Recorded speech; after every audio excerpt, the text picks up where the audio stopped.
So there's a lot of misunderstanding about the role of assessors and how they affect the property tax that homeowners pay.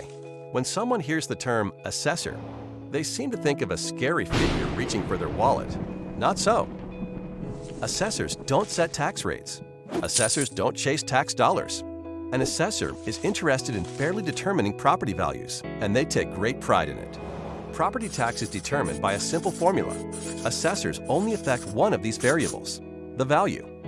And they do so with incredible accuracy. Assessors aren't tax collectors or even tax setters.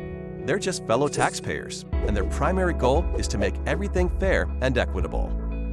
Imagine that you're in a restaurant with two friends. One orders a hot dog, one orders a plate of caviar, and you order a steak.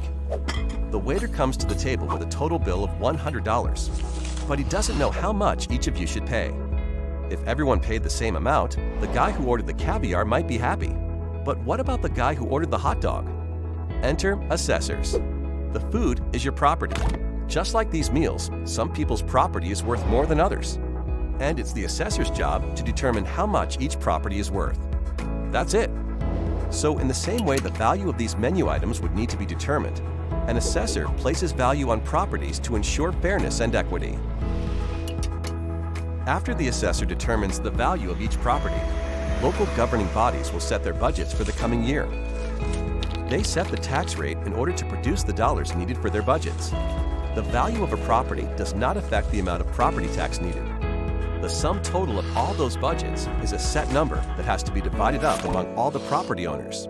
So even if everyone's value was cut in half by the assessors, the tax rate will be raised in order to generate the same amount of tax revenue.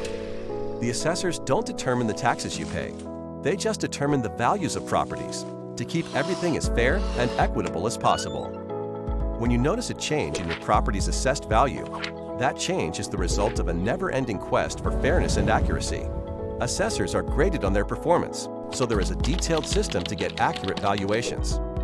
First, the assessor looks at similar properties that have sold, their sale prices, and the terms and conditions of each sale. That's the reason your home won't just be compared to the place next door. Studying things like square footage, age, and location helps assessors determine how comparable another property is to yours. Even seemingly small details, like an extra bathroom or finished basement, can result in significant differences in value in two otherwise identical homes. Assessors maintain a thorough database of real estate information to make this process as precise as possible. Changes in value are typically the result of local real estate market sales or major changes to a property. Remodel a kitchen or finish your basement, and your property's value could increase. When you see your home's assessed value, you can rest assured that the number has not been drawn out of a hat, nor generated with anything but equity and accuracy in mind. Long story short, assessors are here to help, not trying to hinder. Their focus is accurate values, not tax collection. The only things an assessor chases are fairness and equity, and they take great pride in it.